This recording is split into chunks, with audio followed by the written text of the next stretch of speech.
My name is Fern, and I'm 53 years old. I used to think we had the perfect life in our quiet riverside suburb. James, my husband, our 5-year-old son Noah, and me. Every morning, we'd drive James to the train station together. But that Tuesday changed everything. As Noah and I were walking back to our car, he suddenly gripped my hand tight. "Mom, we can't go home today," he whispered, eyes wide with fear. When I asked why, he paused, then breathed one word: Dad.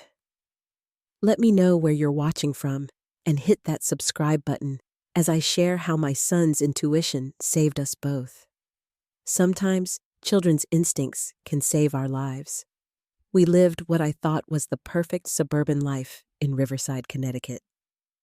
Our 2-story colonial with the blue shutters and white picket fence looked like something from a magazine spread. James and I had purchased it 15 years ago, stretching our finances to the limit, but it was worth every penny to raise our family in such a picturesque neighborhood. James, my husband of 22 years, worked as a financial analyst for Brookfield Partners in Manhattan. Every weekday morning for the past decade, we'd follow the same routine: wake at 5:30, have breakfast together as a family by 6. Then Noah and I would drive James to catch the 6:40 train. James was handsome at 57, with salt and pepper hair he kept meticulously trimmed, and a wardrobe of tailored suits that made him look distinguished among the daily commuters. "Daddy's going to make deals and bring home the bacon," he'd tell Noah each morning as he kissed him goodbye, straightening his tie before heading toward the platform. Noah would wave until the train disappeared around the bend. My son was small for his 5 years, with my auburn hair and James's thoughtful brown eyes. From the time he could speak, Noah showed signs of being unusually perceptive. His kindergarten teacher, Ms. Winters, had pulled me aside during a parent-teacher conference. "Noah has an extraordinary sense about people," she'd explained. "He seems to know when someone's sad even when they're hiding it. It's quite remarkable." I'd noticed it too. Noah could tell when I was upset, even when I plastered on my brightest smile. "Your heart feels heavy, Mommy," he'd say, placing his small hand on my chest. These moments always gave me goosebumps. After dropping James off, our routine continued like clockwork. Noah and I would return home, where I'd prepare his lunch, then drive him to his Montessori school by 8:30. Afterward, I'd head to the Riverside Public Library, where I worked part-time in the children's section. I'd always loved books, and reading stories to children brought me genuine joy. I typically finished my shift by 2, giving me plenty of time to pick up Noah by 3 and prepare dinner before James returned around 7. At least, that's how things had worked for years. But over the past 6 months, James's schedule had become unpredictable. He began coming home later, sometimes not until 9 or 10 at night. His phone would buzz constantly during dinner, and he'd step outside to take calls in hushed tones. When I asked about work, his answers became vague and irritable. "It's just a stressful period, Fern. The market's volatile. I'm trying to protect our clients' investments." I noticed other changes too. James, who had always been affectionate, grew distant. Our conversations became superficial. Intimacy became rare, with James often claiming exhaustion.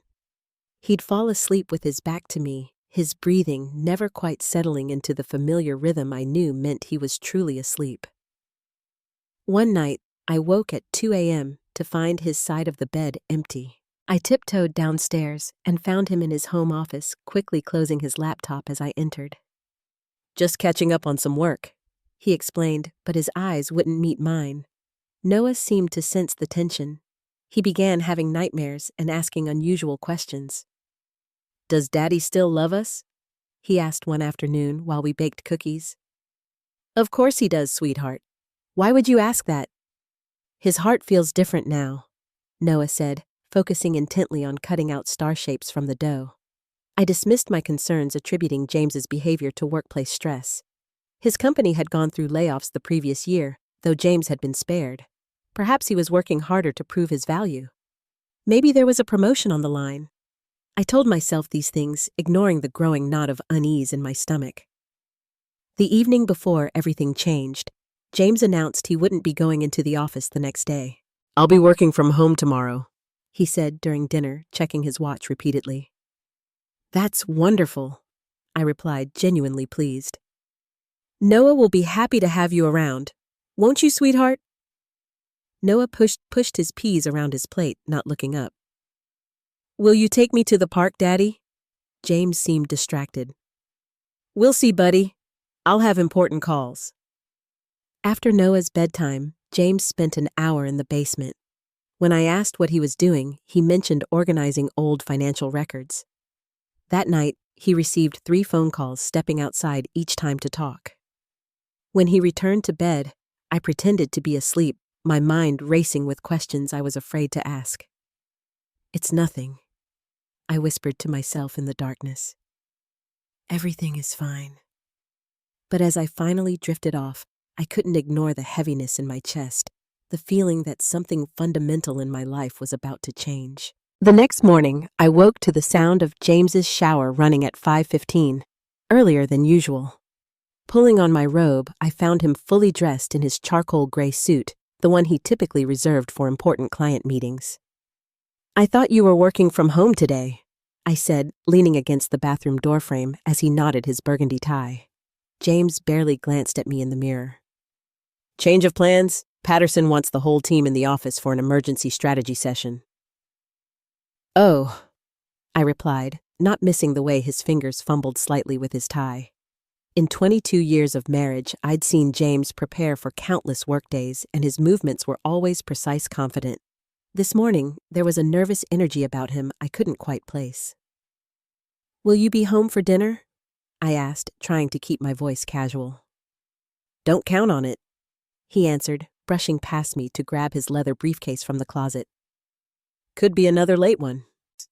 Noah was surprisingly quiet during breakfast, pushing his scrambled eggs around the plate and watching his father with solemn eyes. When it was time to leave for the train station, he clung to my hand more tightly than usual. The morning was unusually foggy, creating a gray halo around the streetlights as we drove the familiar route to the station. James sat in the passenger seat, checking his phone constantly, his jaw tense. When we arrived, he gave Noah a quick, distracted pat on the head. "Be good for your mom today," he said, the standard farewell that usually came with a warm hug. Today, there was no hug.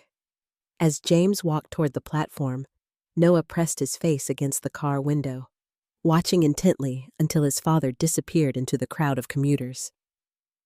I noticed James didn't look back to wave as he usually did. "Ready to head home, sweetie?" I asked, starting the engine. Noah didn't respond, his eyes still fixed on the now empty platform. As we pulled away from the station, I glanced in the rearview mirror and noticed Noah's expression had changed from solemn to alarmed. His small face had gone pale, eyes wide with an emotion I couldn't quite identify. We were halfway home, stopped at a red light near Palmer Park, when Noah suddenly unbuckled his booster seat and scrambled into the front passenger seat, something he knew was against our rules. "Noah, what are you doing? You know you need to stay in your—" "Mom, we can't go home today." His voice was urgent, his small hand gripping my arm with surprising strength.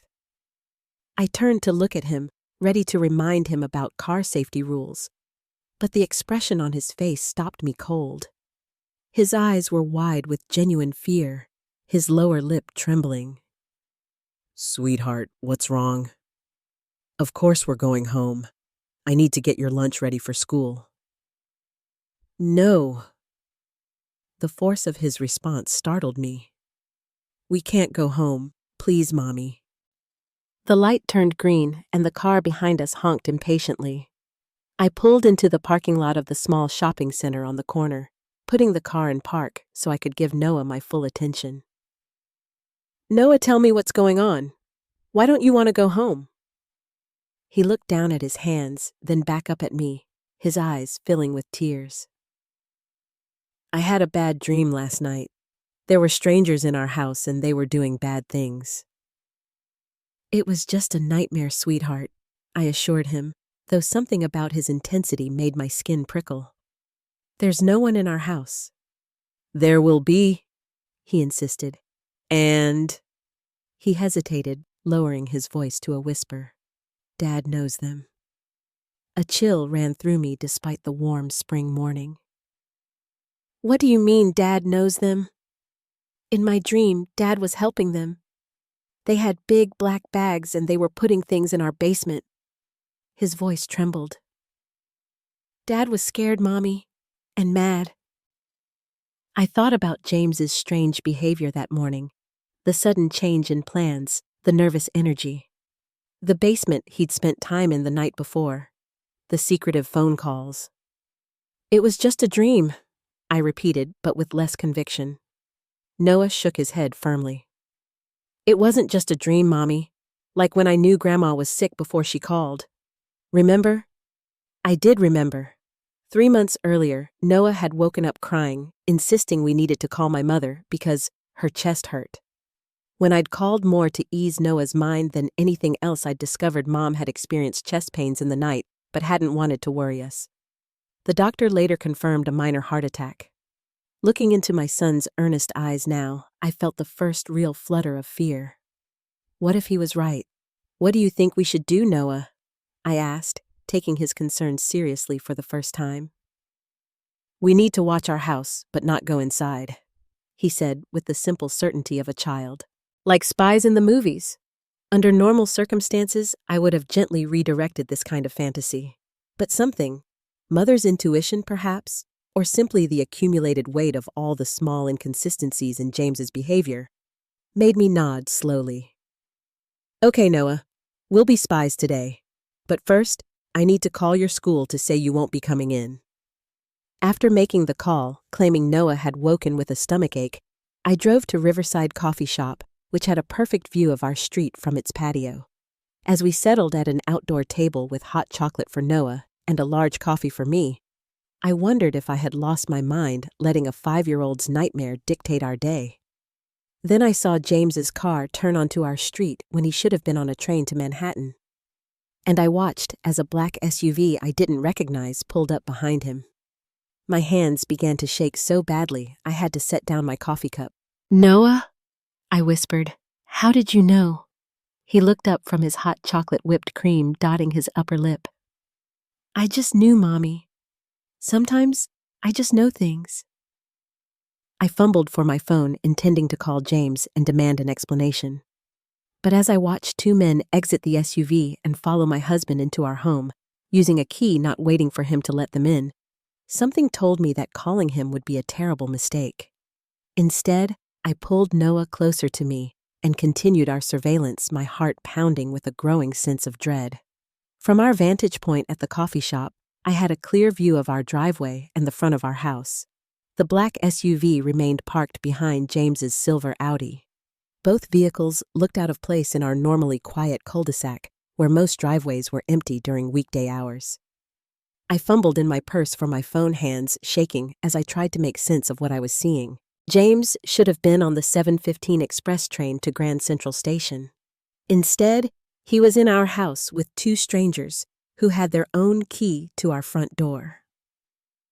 "Noah, stay right here, where I can see you," I instructed, positioning him at our table with his hot chocolate and a blueberry muffin.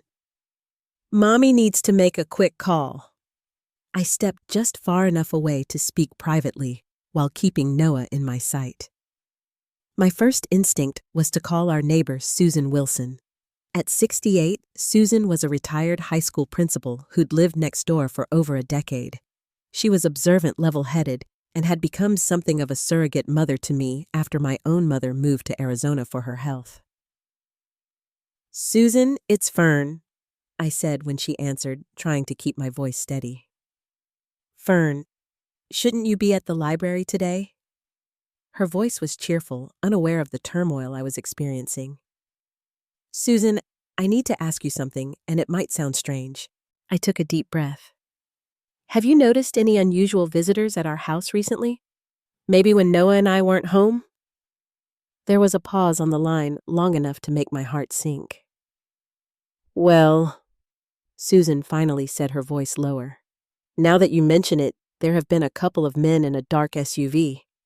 They've come by 3 or 4 times in the past few weeks, always mid-morning after you've left with Noah. My throat tightened.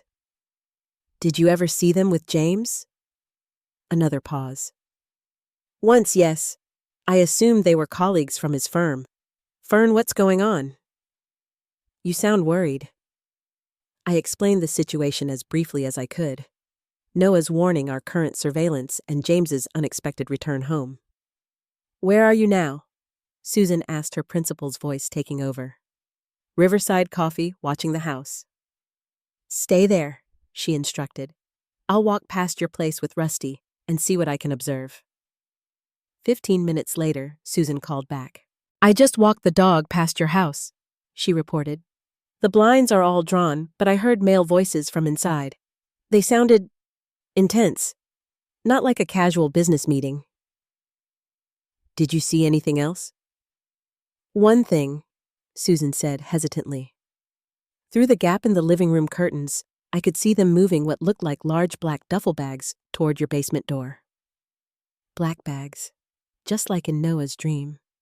My skin prickled with goosebumps. Fern, Susan continued, her voice grave. Something doesn't feel right about this. I think you should call the police. And tell them that my 5-year-old had a bad dream and now my husband is having a meeting at home instead of work. They'll think I'm crazy. Then call your brother, she insisted. Ted would know what to do. Ted, my older brother, was a detective with the Greenwich Police Department about 20 minutes away. Though Riverside wasn't his jurisdiction, he'd know how to handle this situation better than I would. I ended the call with Susan and immediately dialed Ted's number, praying he wasn't in a meeting or out on a case. Teddy, it's Fern. I need help, I said when he answered, my voice finally breaking. As I explained the situation, I kept my eyes fixed on our house, half expecting James to emerge at any moment. Instead, I watched a third man arrive, parking a nondescript gray sedan across the street. He carried what looked like a metal briefcase as he approached our front door. Don't approach the house, Fern, Ted instructed after listening to my story. Don't call James. Stay exactly where you are with Noah. I'm going to make some calls and come to you. You believe me about Noah's feeling? Let's just say I've learned not to dismiss hunches even from kids. Something's off about this whole situation. Give me 30 minutes. After hanging up, I returned to the table where Noah was calmly drawing on a napkin with crayons provided by the sympathetic barista. What are you drawing, sweetheart? I asked, trying to maintain a sense of normalcy. Noah pushed the napkin toward me. He had drawn our house with 3 stick figures in black standing in front and what appeared to be our basement colored in dark, angry scribbles. The basement is where the bad things are, Mommy, he said, his eyes serious beyond his years. That's where Dad keeps the secrets. I stared at the childish drawing, a cold dread seeping into my bones as I thought about James's increasing time spent in our basement over the past months. The basement where we stored holiday decorations, old photo albums, and James's important papers in a filing cabinet he'd recently warned me not to disturb because he was reorganizing. My phone buzzed with an incoming text from Ted. Stay put. Officers en route. Unmarked cars. Don't react when they arrive. I glanced back at our house just in time to see James peer out through the living room curtains, scanning the street with an expression I'd never seen on my husband's face before. A mixture of fear and something harder, colder. When he let the curtain fall back into place, I knew with absolute certainty that Noah had been right all along. Whatever was happening in our house, it wasn't just a business meeting. And my husband of 22 years was not the man I thought I knew. Within 30 minutes, Ted arrived at the coffee shop in plain clothes, driving his personal vehicle rather than a police car. He enveloped me in a quick hug before kneeling to Noah's level. Hey, buddy, he said with a warm smile that didn't quite mask the concern in his eyes. Your mom tells me you had a special feeling about your house today. Noah nodded solemnly. There are bad men with Daddy. They're doing secret things in our basement. Ted glanced at me, then back to Noah. You know what, I believe you, and I'm going to make sure you and your mom stay safe while we figure this out. As Ted spoke with Noah, I noticed 2 unmarked vehicles parking strategically on our street, one at each end of the block. Men and women who could only be plainclothes officers began taking positions appearing to casual observers like dog walkers or joggers. What's happening? I whispered to Ted when he stood to join me at the window. FBI has had James's firm under surveillance for months, he explained in a low voice. When I called my contact at the bureau about what you were seeing, she nearly fell out of her chair. Apparently, they've suspected money laundering operations but haven't been able to locate where the physical processing was happening. Money laundering. I repeated the words, feeling surreal on my tongue. James? Ted's expression was sympathetic but firm. Fern, they've been building a case against several executives at Brookfield Partners. James's name has come up repeatedly. I felt dizzy, gripping the edge of the table for support. But that's impossible. James would never. The men currently in your house, Ted continued gently, are known associates of the Castellano crime family. They specialize in financial fraud and money laundering for international clients. The world seemed to tilt beneath my feet. The Castellano crime families were things from movies and TV shows, not entities that intersected with my suburban life, with my children's book readings at the library and PTA meetings. What's going to happen now? I asked, watching as more unmarked vehicles arrived parking discreetly throughout the neighborhood. They're securing the perimeter before moving in, Ted explained. The FBI wants to catch everyone inside with whatever evidence they're handling. It's important that we stay put until they give the all clear. Noah had returned to his drawing, seemingly untroubled by the unfolding drama, though he occasionally looked up to study the growing law enforcement presence with curious eyes. Uncle Ted, he said suddenly, are the police going to take Daddy away? Ted and I exchanged glances, neither of us knowing how to answer. Before we could formulate a response, my phone buzzed with a text from an unknown number. This is Agent Melissa Sandoval, FBI. We're moving in now. Stay inside the coffee shop with your brother and son. Almost immediately, the previously subtle police presence transformed. Vehicles converged on our house agents and FBI windbreakers emerging with weapons drawn. Through the coffee shop window, I watched in surreal horror as my home, the place where I'd planted garden beds and hosted birthday parties, was suddenly the focus of a federal raid. I need to see, I whispered, moving toward the door despite Ted's attempt to hold me back. Fern, wait. But I was already outside, standing on the coffee shop patio watching as agents breached my front door. In the distance, I could hear authoritative voices shouting, FBI, everyone on the ground now! Minutes that felt like hours passed before Agent Sandoval approached the coffee shop. She was a compact woman with keen eyes and a no-nonsense demeanor. Mrs. Harrington, I'm Agent Sandoval. We have the situation contained. Your husband and 2 associates are in custody. What's happening in my house? I asked, my voice barely audible. We're processing a significant amount of evidence, she replied carefully. Once the scene is secure, we'd like you to verify if anything in the home has been altered without your knowledge, particularly in the basement area. Ted joined us, Noah's hand firmly in his. Is it safe for her to go there now? Agent Sandoval nodded. We've secured all suspects. Mrs. Harrington, I should prepare you. This is going to be difficult. Would you prefer your son remain here with your brother? I looked down at Noah, whose extraordinary intuition had set these events in motion. No, I decided. We stay together. The walk to our house felt like traversing an alien landscape. Neighbors stood on porches or peered through windows, watching the procession of law enforcement vehicles with shocked expressions. Susan was on her front lawn, Rusty's leash in hand, her face crumpling with sympathy when she saw us. As we approached our front door, now guarded by stern-faced agents, James was being led out in handcuffs, flanked by 2 FBI agents. His tailored suit was wrinkled, his carefully styled hair disheveled. When he saw me, his expression cycled rapidly through shock, shame, and then something that chilled me to the bone. Calculation. "Fern," he called, straining against the agent's hold. "This is all a misunderstanding. I can explain everything." I pulled Noah closer, angling my body to shield him from his father's view. "You shouldn't be here," James continued, his voice taking on an edge of desperation. "Take Noah and go to your mother's. My lawyer will sort this out." "Mr. Harrington, you're not authorized to communicate with potential witnesses," one of the agents warned, guiding him firmly toward a waiting vehicle. "Fern," James called over his shoulder. "Remember your vows, for better or worse." As they loaded him into the back of an unmarked car, Noah tugged at my hand. "Daddy's heart is black now, Mommy," he whispered. "That's what I saw in my dream." Agent Sandoval gestured for us to enter the house where the full scale of James's deception awaited.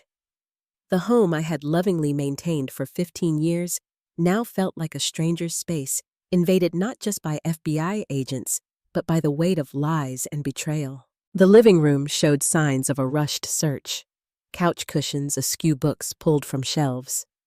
But it was the basement that Agent Sandoval led us to, and what I saw there shattered any remaining illusions about the man I had married. The space I had known as a storage area for holiday decorations and old photo albums had been transformed.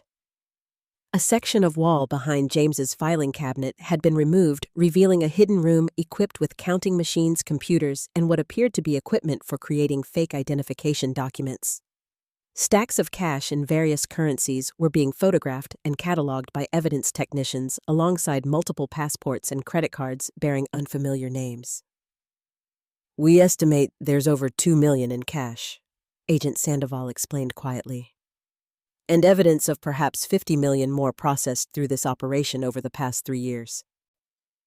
I stared at the hidden room, trying to reconcile this reality with the life I thought we had.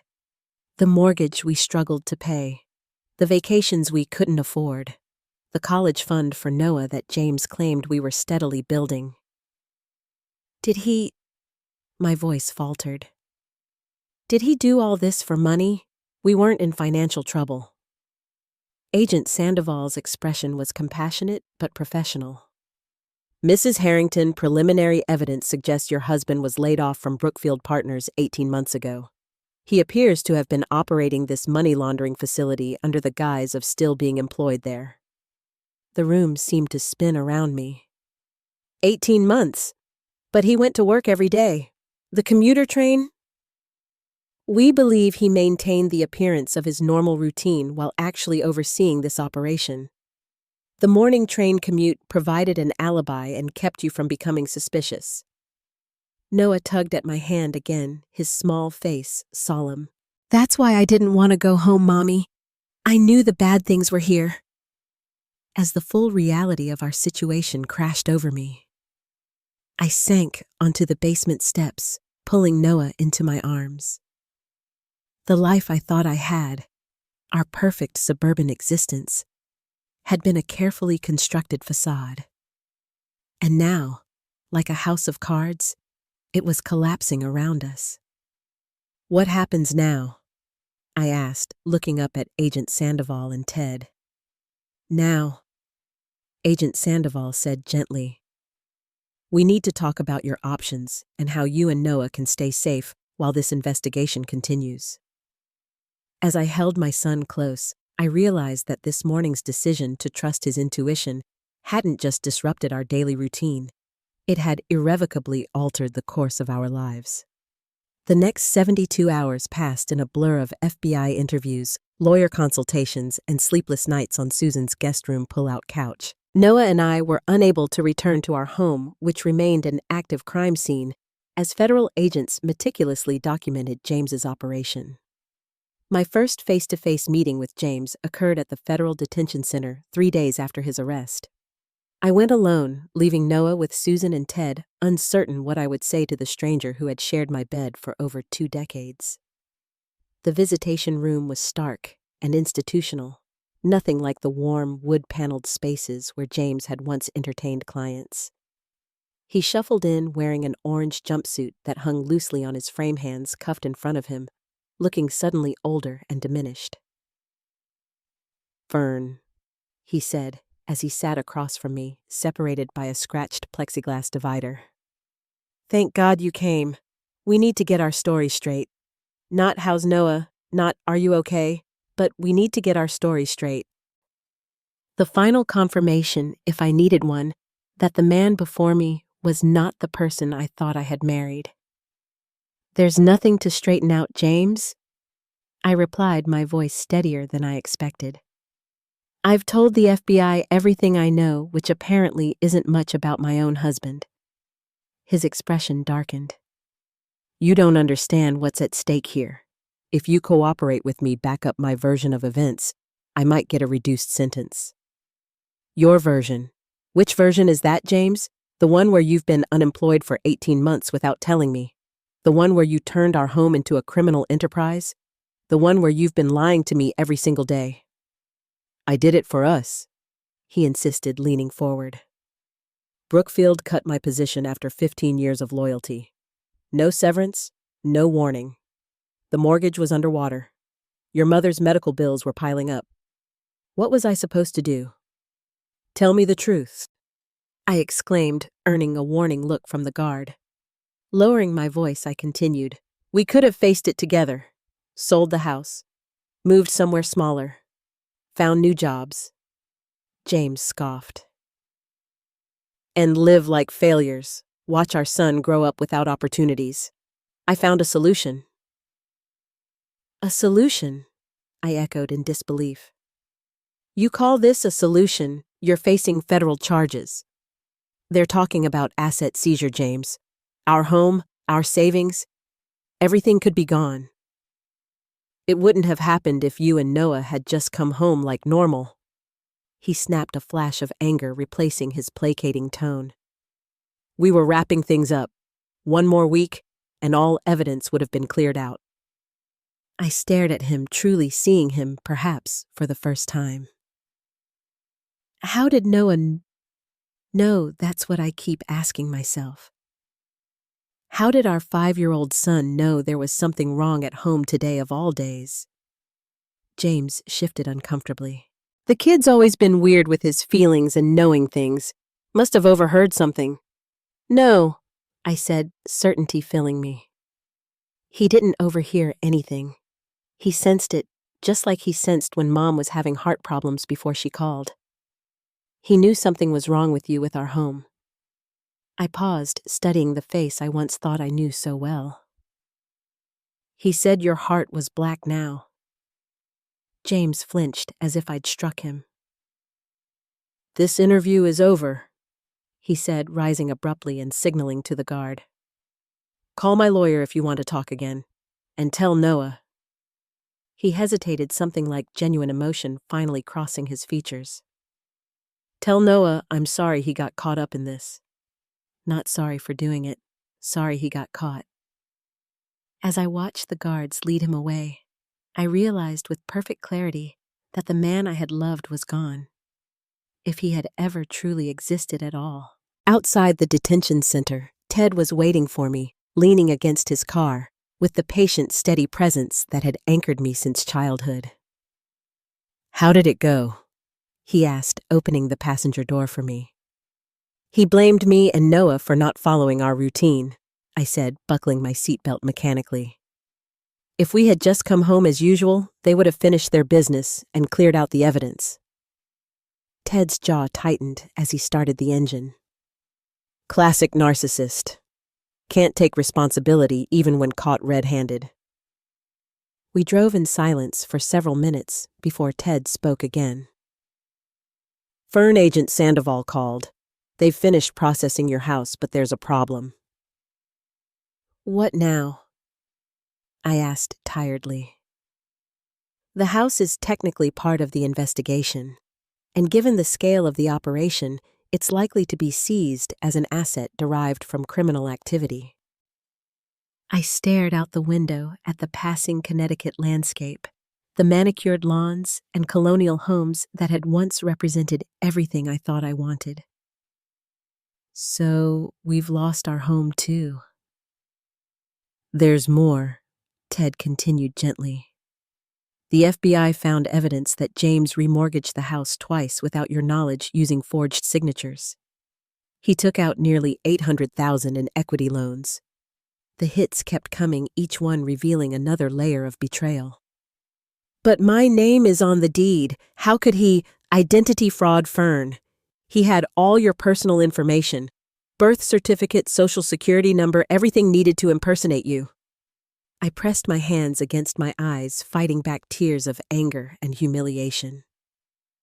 So not only am I married to a criminal, I'm now homeless and in debt for money I never saw or spent. Ted reached over to squeeze my hand. You'll get through this. You and Noah both. You're staying with me and Catherine until we sort things out. As we pulled into Susan's driveway to collect Noah, I saw him playing with Rusty on the lawn, his childish laughter floating through the spring air. For a moment, watching his innocent joy, I felt a surge of protective fury. James hadn't just betrayed me. He had betrayed this child who looked up to him, who trusted him to be the father he deserved. Noah spotted our car and came running, his small face lighting up. Mommy, Uncle Ted, did you see Daddy? Is he coming home soon? I knelt down to his level, searching for words to explain a situation I barely understood myself. Daddy won't be coming home for a while, sweetheart. He made some bad choices, and now he has to face the consequences. Noah considered this with the solemn wisdom that continued to astonish me. Because of the black bags and the basement? Yes, because of that and other things. I knew it was bad, he said quietly. That's why I didn't want us to go home. I didn't want the bad things to touch you. I pulled him into a tight hug, marveling at the child who had somehow seen through the carefully constructed lies that had fooled me for months. You protected us, Noah. You were so brave to tell me what you felt. As we drove to Ted's house, Noah fell asleep in his booster seat, exhausted by the emotional weight of the past few days. In the front seat, I began the painful process of reimagining our future. A future without James, without our home, without the financial security I had believed we possessed. We'll need to find an apartment, I said, thinking aloud. Somewhere near Noah's school if possible. I'll have to increase my hours at the library, maybe look for additional work. One step at a time, Ted advised. James's preliminary hearing is tomorrow. After that, we'll have a better sense of what you're facing legally and financially. As we pulled into Ted's driveway, I gazed at my sleeping son in the rearview mirror. His extraordinary intuition had saved us from being home during the FBI raid, from the trauma of watching agents storm our house with drawn weapons. What other gifts might he possess, and how could I nurture them while rebuilding our shattered lives? The questions swirled in my mind as I carried Noah inside his small body, warm and trusting against mine. Whatever challenges lay ahead, I made a silent vow I would listen to my son's intuition and my own more carefully in the future. The warning signs had been there all along. I had simply chosen not to see them. The next 6 months unfolded in ways I could never have predicted on that fateful morning when Noah refused to go home. James's case moved swiftly through the federal system, the evidence against him so overwhelming that his attorney pushed for a plea deal almost immediately. 12 years, Ted explained after speaking with the prosecutor. That's with cooperation in identifying other members of the network. 12 years. Noah would be 17 when his father came home, if James even returned to our lives at all. With our house seized by the federal government and most of our assets frozen pending investigation, I was forced to make difficult decisions quickly. Ted and Catherine generously offered their guest room indefinitely, but I knew we needed our own space to heal and rebuild. Using the small emergency fund I'd maintained in a separate account James hadn't known about, I secured a modest 2-bedroom apartment in a different school district 20 minutes from our former home. The rent stretched my library salary to the breaking point, but the building was safe and clean, with a small playground Noah could see from his bedroom window. Moving day was bittersweet. The FBI allowed me a supervised visit to collect personal belongings from our house: clothes, photos, toys, and books deemed not to be proceeds of criminal activity. As I packed Noah's favorite stuffed animals and bedtime stories, Agent Sandoval approached with a cardboard box. "We found these hidden behind a false panel in your attic," she explained. "They appear to be family mementos, nothing connected to the criminal activity." Inside were photo albums I thought had been lost in a basement flood years earlier. Baby pictures of Noah, our wedding album, photos of my parents and grandparents. I clutched them to my chest unexpectedly, moved by this small recovery of our true history. "He told me these were destroyed," I whispered. "Mrs. Harrington," Agent Sandoval said carefully, "our investigation suggests your husband systematically isolated you from your past and support networks. Classic controlling behavior." I looked up sharply. "What do you mean?" "The phone lines in your house were rigged. Calls to certain numbers, including your mother and several old friends, were redirected to a voicemail box he controlled. Many messages never reached you." The revelation staggered me.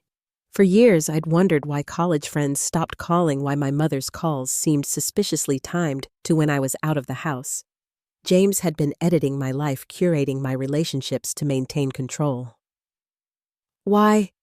I asked, though I knew Agent Sandoval couldn't answer the question burning in my heart. "Control," she said simply. "People who engage in double lives often manipulate those closest to them. It's about maintaining the facade." Noah adjusted quickly to our new apartment, seeming almost relieved to be in a space untainted by his father's secrets. His nightmares decreased, though he still occasionally woke, calling for me, needing reassurance that we were safe. Finding work proved challenging. Though I increased my hours at the library, the salary barely covered basics. I took a weekend job at a bookstore and evening shifts at a local coffee shop, leaving Noah with Ted and Catherine, or with Susan, who had become like family. Noah's extraordinary intuition continued to manifest in ways both comforting and unsettling. He knew when I was worried about bills, offering to skip after-school activities to save money. He sensed when I received particularly difficult news from our lawyer, climbing into my lap with a book, "To Make Your Heart Lighter, Mommy." His kindergarten teacher called for a conference 3 months into the school year. "Noah has an unusual gift for empathy," she explained. "Last week, he comforted Lily Stevens before she even knew her grandmother had passed away. He simply went to her, held her hand, and said it was okay to be sad about her grandma." The office received the call from Lily's mother an hour later. I nodded, unsurprised. He's always been sensitive to others' emotions. "It's more than sensitivity, Mrs. Harrington. It's like he knows things before they happen." She leaned forward. "Have you considered having him evaluated?" I bristled slightly. "For what? Being perceptive, caring about others?" She backpedaled quickly. "I just meant there are programs for exceptionally intuitive children, ways to help them understand and manage their gifts." After researching options, I found a child psychologist specializing in highly sensitive children. Dr. Eleanor Weiss had a warm office filled with art supplies and comfortable furniture. After several sessions with Noah, she invited me in for a consultation. "Noah has what we sometimes call heightened intuitive abilities," she explained. "He picks up on subtle cues most people miss. Micro-expressions, slight changes in tone, even physical signals like heart rate changes. Combined with his natural empathy, it creates what seems like an almost supernatural awareness." "Is it supernatural?" I asked, thinking of how he had known about the men in our home, about his grandmother's heart attack. Dr. Weiss smiled. "Science is still exploring the boundaries of human perception. What matters is helping Noah understand his sensitivity is a gift, not a burden."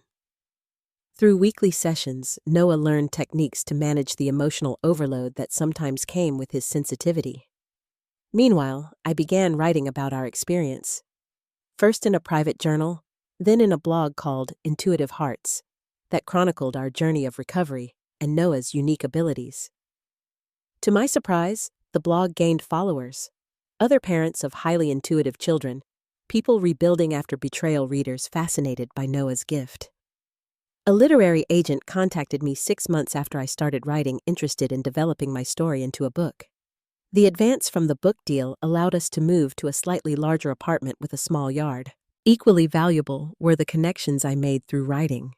A community of people who understood what we had experienced, who didn't judge me for missing the signs of James's deception. On the 1-year anniversary of Noah's warning, I received a letter from James. He had been transferred to a medium-security facility in Pennsylvania, still maintaining he had committed his crimes for the family. After reading his self-justifying words, I sat on our small balcony, watching Noah playing in the community garden below. The letter had referred to Noah as unusually perceptive, the closest James would ever come to acknowledging that our son's intuition had been his undoing. "What do you think, Noah?" I had asked that morning over breakfast. "Should we visit Daddy sometime?" Noah had considered the question with his characteristic seriousness. "Not yet, Mommy. His heart is still too noisy with lies. Out of the mouths of babes comes wisdom." I decided to trust Noah's instinct about this, as I had learned to trust it about so many things. Later that evening, as I tucked Noah into bed, he looked up at me with those solemn eyes that seemed to see straight through to the truth of things. "Mommy, are we going to be okay now?" I smoothed his hair, considering my answer carefully. "Yes, sweetheart, we're going to be more than okay. We're going to be honest and brave and trust ourselves. Like when I knew we couldn't go home that day." Exactly like that. I kissed his forehead. "That was the day you taught me to listen, really listen, to what my heart was trying to tell me." Noah nodded satisfied and snuggled deeper under his dinosaur comforter. "I love you, Mommy." "I love you too, my intuitive little hero."